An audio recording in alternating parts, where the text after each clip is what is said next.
Just two candidates, essentially, Hillary Clinton and Senator Bernie Sanders. They're the ones who are up in the numbers, folks. This is a familiar area for candidate Clinton because she was also on top heading into Iowa the last time that she ran for the Democratic nomination. I want you to take a look at some numbers here. December 2007, she and another U.S. senator were close in the polls. In fact, she was leading Barack Obama 2 weeks before the Iowa caucuses.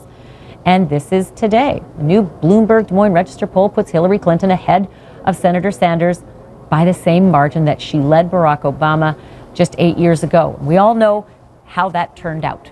Brianna Keeler is live in Washington. I want to go even further into that story if I can, Brianna, because if you go back to October, when Hillary Clinton ran the first time around, she had a 7-point spread over, a 7-point lead over Barack Obama. And in 2 months, that completely flipped, and Obama, just days out from the very first vote, actually had a 7-point lead over her. It was like a 14-point swing, and that was massive and shocking to a lot of people.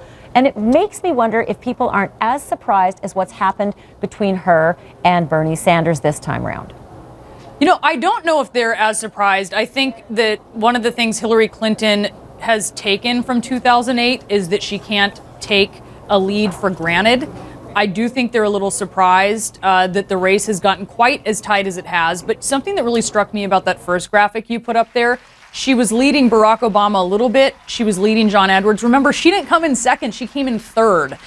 So both of those guys, she was leading them, and she actually she was bested by both of them. And that's one of the things that tells us that when you're looking at polls, it really just kind of tells you part of the picture. The other parts of the picture have to do with enthusiasm, and they have to do with organization. Bernie Sanders really seems to have the enthusiasm in Iowa, but Hillary Clinton's campaign is very confident that they have the organization, that they have been getting volunteers mobilized. And I do want to say, in terms of what the Clinton campaign is saying about this tightening race, listen to what Bill Clinton said, kind of downplaying it.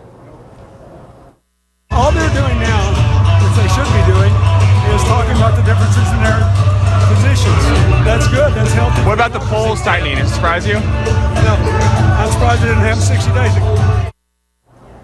So wow. I think one of the things we also, it's pretty, he said he's surprised it didn't happen sooner, but one of the other I lessons. wasn't expecting that. Yeah, one of the other lessons I think that we sort of learn from 2008 is who supported then Senator Obama. It was independents, it was young voters, it was people who said they would be caucusing for the first time, because as you know, Ashley, it's a pretty involved process, and those people did show up to caucus for the first time. Those are the supporters that Bernie Sanders is doing really well with, but Hillary Clinton is also doing certainly not as well as Bernie Sanders with those groups, but that doesn't mean that she doesn't have enough support there that she could still edge him out.